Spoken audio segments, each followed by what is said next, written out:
Hey folks, how you doing? Papa Joe here. Thought I would touch base tonight on some frequently asked questions about trucking. One of the most common questions is, how do I get into trucking? Well, let's see. The easiest way is find one of these mega companies that'll train you. They'll send you to their school or another school and train you. Some of the other companies will reimburse you.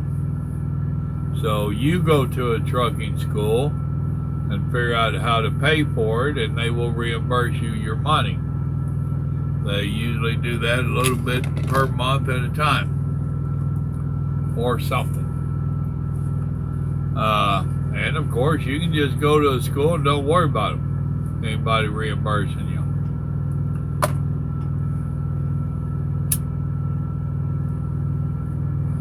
You can get your CDL, study up, get your permit, find somebody, mom and pop's outfit, brother-in-law, whatever, get them to let you use their truck.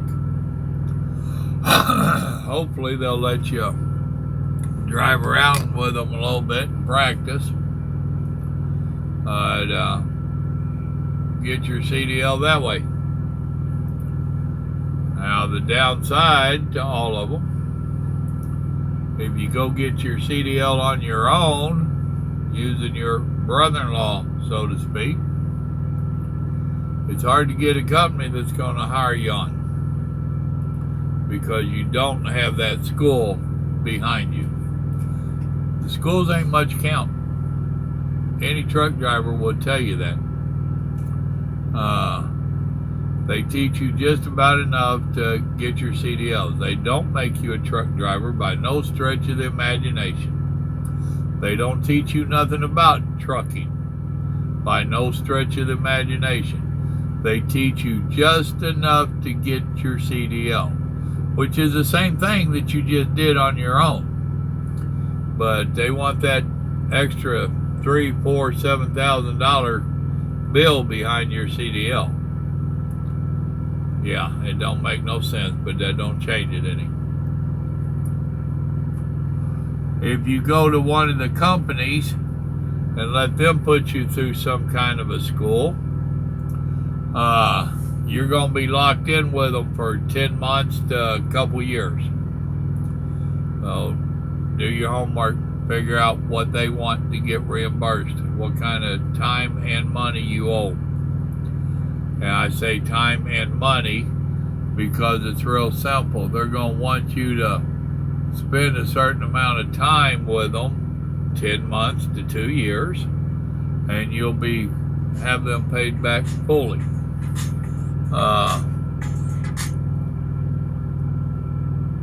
Hey, I'm making a video. Let me holler back. You parked up for the night? Yep, just got done. You gonna be up a while? Yeah, for a little while anyway, maybe an hour, hour and a half. Oh, okay. How far did you make it? Cartersville. You did pretty good. Yeah, I did alright. You're a little over an hour north of Atlanta. Yes, sir, I figured so, and I parked with 20 minutes left, so. Right. All right. Well, then we'll talk tomorrow then, because I'm probably right. going to be busy. Right on. Well, all right, don't brother. work too hard. Yep. Bye. Bye. So either you put in the time paying them back by driving for them for that 10 months to 2 years, or else if you quit, then it is prorated and they'll tell you how much cash you owe to reimburse them. But I ain't gonna get going on that too much.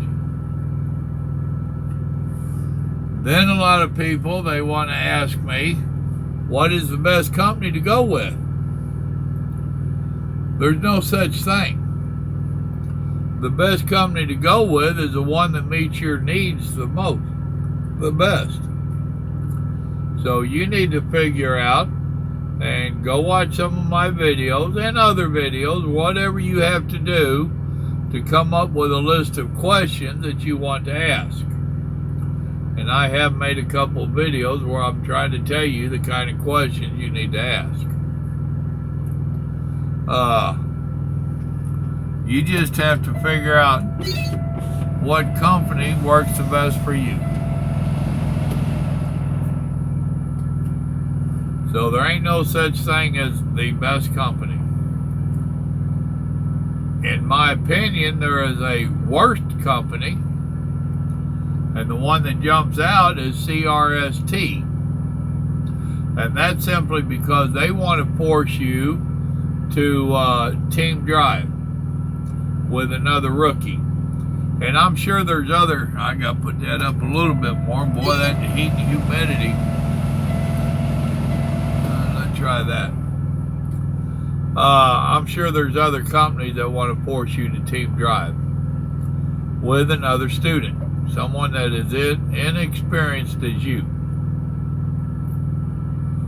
Now, the reason I don't like that idea is that as a new driver, you're a hazard. You don't know what you're doing. You don't know how to control your truck in an emergency situation.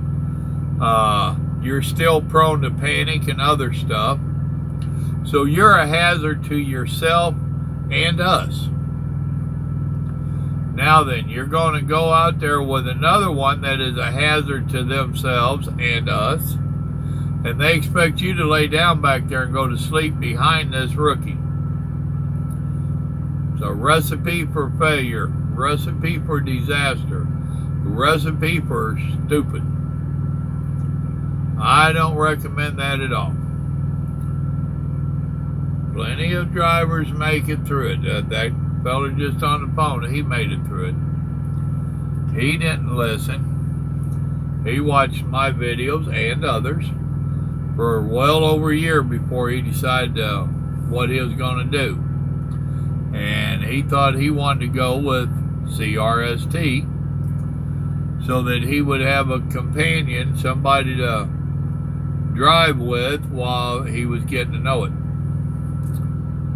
It didn't turn out good. Now, they didn't wreck or nothing like that. But every time he turned around and woke up and looked, his co-driver got him into a bad situation.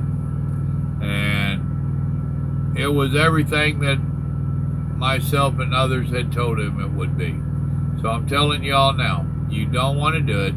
If you do it, find yourself in a bad situation, don't come whining to me, because I will not pat you on the head and tell you it's going to be all right. I'm going to tell you, well, you dumbass, didn't you listen to the videos?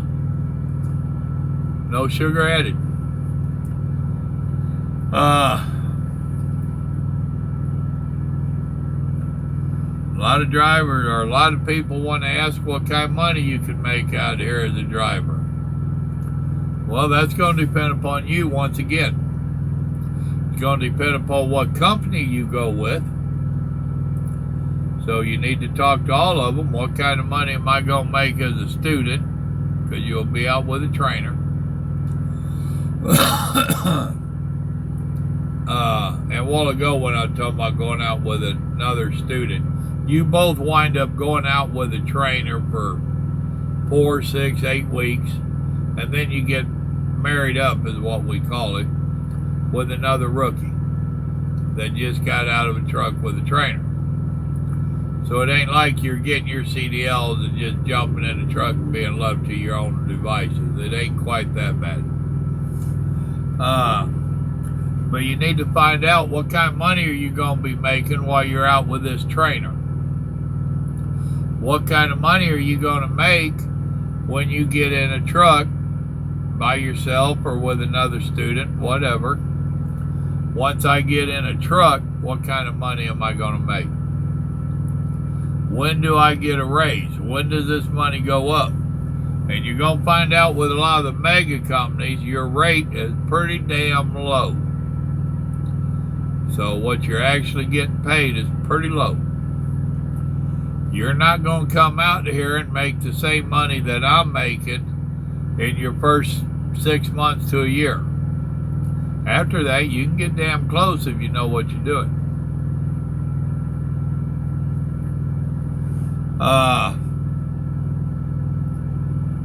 You need to question them real hard and heavy on that, because that's going to be a big factor. Then the next big factor on how much money you can make is going to be you. How hard are you driving? How many miles can you drive in a day? And there's plenty of you that think, well, you're just sitting behind the wheel, I can drive all day. It's a little bit more to it than that. It can get to be very stressful.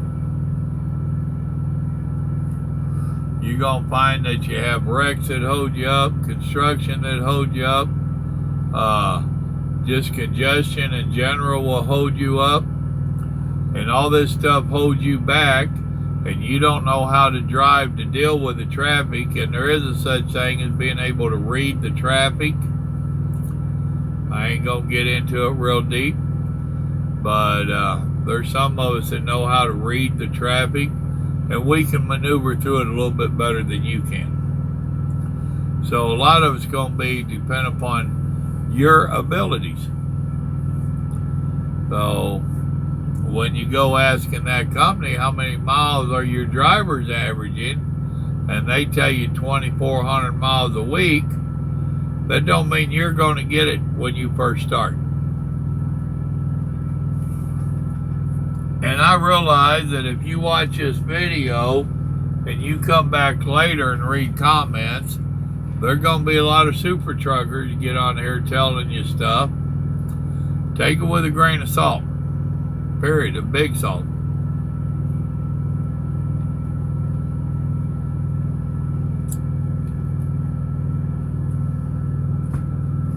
There's going to be those that want to ask, how long do you stay out? Once again, depends upon you. Depends upon you what you talk to with the company you chose. They all have their set days. The majority of them are for 6 days out, you get 1 day off. Now, some of the companies, depending upon what kind of trucking you're doing for them, you can stay out for 5 to 6 days and you get 34 hours off, then you're back at it again. There's some of them you can accumulate time and you can stay out for 10 weeks and get 10 days. So your time off is going to depend upon who you're talking to and what company you chose. I know of one company that it don't matter if you stay out 10 days, they don't want you to go home for more than 3 days. That ain't worth a damn, but that's what they do. They do not let you accumulate your days off, which another company that I know of, they'll let you accumulate as many as you want, 1 day a week, and you build them up. Then you take off however long you want. That sounds a lot better to me. I've had people ask me about the forced dispatch. Where do you go? When you're on a forced dispatch, you go wherever they tell you to go. Once again, if you're with the mega companies, chances are it's going to be a forced dispatch. Forced dispatch is simply that. They tell you, go to New York City, you go to New York City. The majority of the companies out here are forced dispatch. You do have some companies, such as this one, that will ask you what you prefer to run. And they do their best to keep you in that range. However, if they have one that's going here and there's nobody to do it, they're going to pressure you into doing it. They're going to do their best to. So, you know, I've been asked quite a bit just about trucking in general. And I cannot express to you enough that trucking is a lifestyle. You're gone away from your family all the time. You're entering into an industry that has no mercy. Period. To the majority of the companies, not all, but the majority of the companies, you're nothing but a piece of equipment. You don't have a family, you don't have a life, you don't have no needs. Your only purpose in life is to drive the truck. Sounds a little cold and callous, don't it? It's the truth. That's one thing you'll learn is I don't lie to you on this stuff. It's the truth. You go telling them you got doctor's appointments or you got people coming in or whatever, and they really don't want to hear it, and a lot of times they seem to forget it. Grandma came out with me for quite a while, was with Prime. I ain't gonna deny who I was with. And she was wanting to get back to Georgia to see grandbabies. I said, tell them. So she would send a message to dispatch requesting to go to Georgia. And we always seem to be going the opposite direction. And she was getting pretty aggravated, and I told her, I said, you have to tell them. You need to quit asking, and you need to tell them we're going to Georgia. Now, do you want freight on this truck, or do I just deadhead? And finally, she sent that totem message, and all of a sudden, we got a load going to Georgia. And we both agreed and allowed that that's pretty messed up that you have to go to those extremes to get time off where you want time off. But that's how it works. More often than not.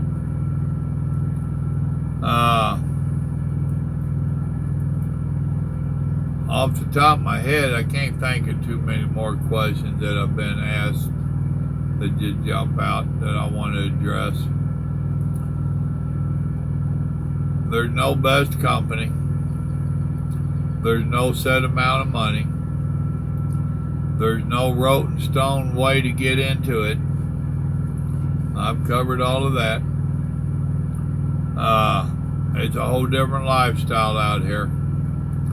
Regardless what you think you know, and I have so many people that come on and they tell, oh, I know trucking.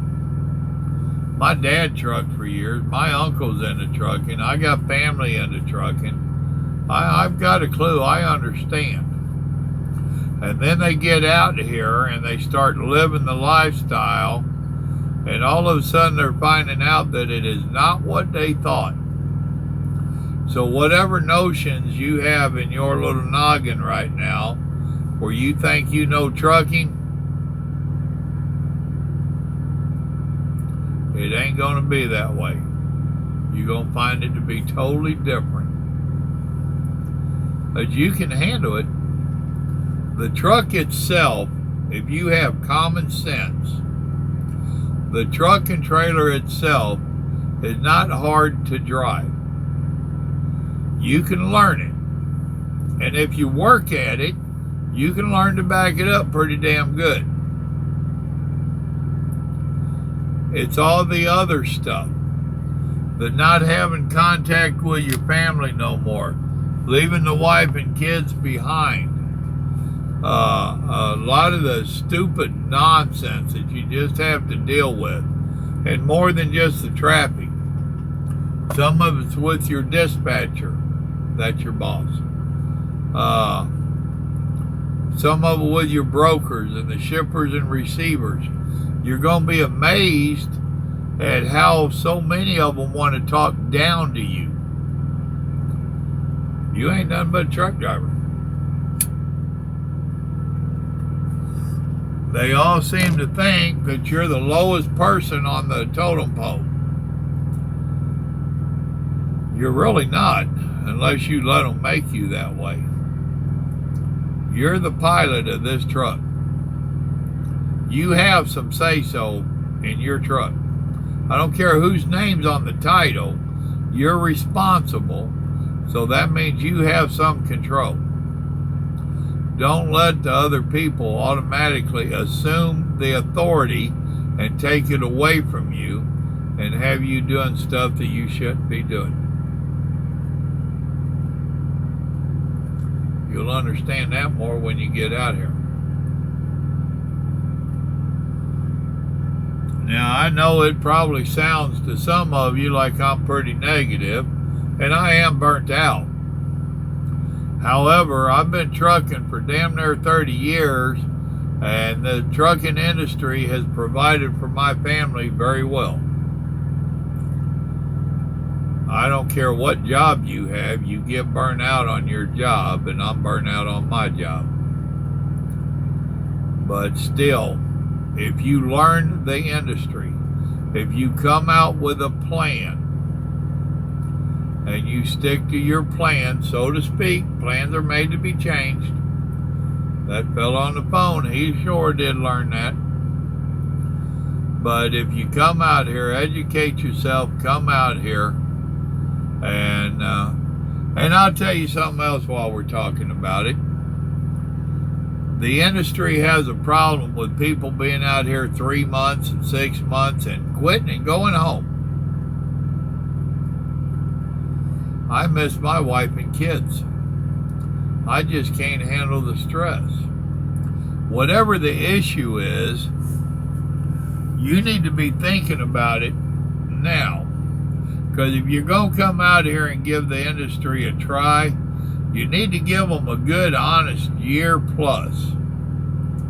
In 3 months or 6 months, you're not going to know the industry well enough to make an honest decision on if the industry was right for you.